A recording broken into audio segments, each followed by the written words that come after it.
tous, j'espère que vous allez bien. Aujourd'hui, je vous propose un petit défi. Essayez de jouer cette introduction de la Casa de Papel.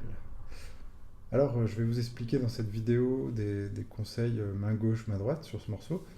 Mais avant, je vous invite à télécharger la tablature. Vous avez un lien sous la vidéo pour la récupérer. Et vous aurez aussi un guide avec ce lien sur l'oreille, comment travailler l'oreille. Alors on est parti pour la Casa de Papel et on va commencer par la main gauche.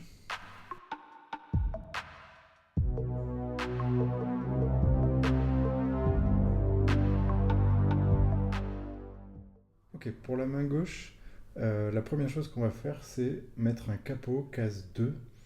Alors pourquoi? Parce que c'est beaucoup plus simple et puis parce que c'est moi qui décide.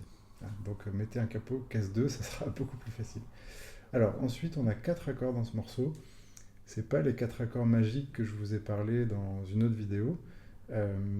Ça va être 4 accords un petit peu originaux. On va avoir une descente. Donc le premier accord, ça va être un La mineur. Le deuxième accord, on va partir du La mineur et on va regarder ce qui se passe au niveau des doigts.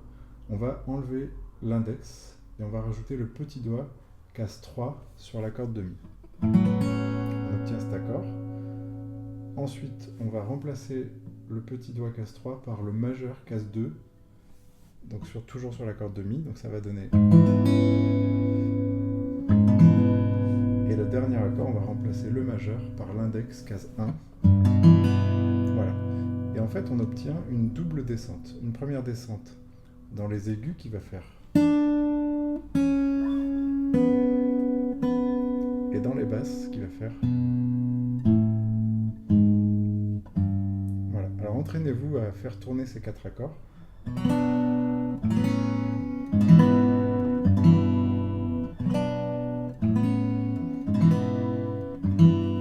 Et une fois que c'est bon, on peut passer à la main droite.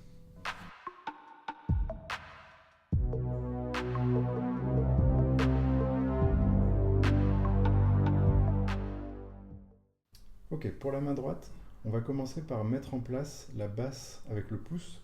On va faire ce qu'on appelle une basse alternée. Donc sur la corde de La mineur, je vais alterner sur la corde de La et la corde de Ré 7 fois. Donc ça va faire 1, 2, 3, 4, 5, 6, 7. Et sur les 3 autres accords, je vais faire la même chose mais sur les cordes de Mi et de Ré. Donc ça va faire 1, 2, 3, 4, 5, 6, 7. Et voilà. Donc une fois qu'on a mis en place la basse, on peut rajouter la dernière partie du morceau, c'est-à-dire les 3 notes de la mélodie. Alors la première note, elle va tomber exactement sur la première basse du La mineur. On va jouer la corde de Si avec note majeure, ça va faire. On fait notre ligne de basse ensuite, 2, 3, 4, 5, 6, 7. Pour la deuxième note de la mélodie, ça va être un peu plus subtil. On va essayer de la placer avant la basse. Donc au lieu de faire sur le deuxième accord, on va d'abord jouer la note de mélodie et ensuite la basse. Donc ça va faire. Alors je vous rejoue tout depuis le début pour que vous compreniez à quel endroit ça tombe. 1, 2, 3, 4, 5, 6, 7, 8, 1, 2, 3, 4, 5, 6, 7. Et la troisième note, c'est avec la même chose, sauf que je vais le faire avec l'index de la main droite sur la corde de Sol. Et on finit tranquillement par la ligne de basse. Voilà, alors je vous rejoue tout depuis le début.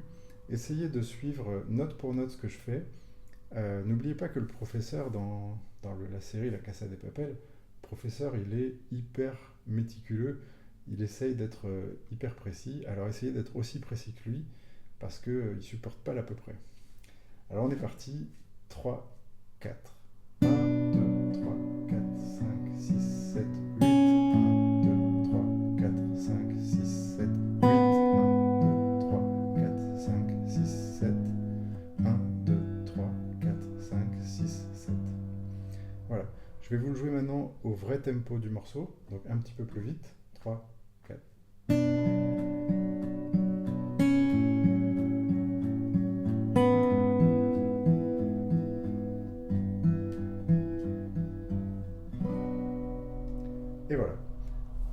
c'est à vous de jouer. J'espère que vous arriverez à le jouer de manière propre et que vous prendrez beaucoup de plaisir à l'apprendre.